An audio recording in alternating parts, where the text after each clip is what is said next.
বন্ধুরা, এখন আমরা যাব গঙ্গাধারপুর।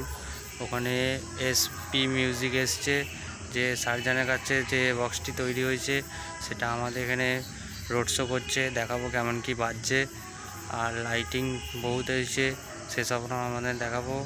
দেখতে থাকো ভিডিওটা ভালো লাগলে অবশ্যই চ্যানেলটা সাবস্ক্রাইব করে দেবে।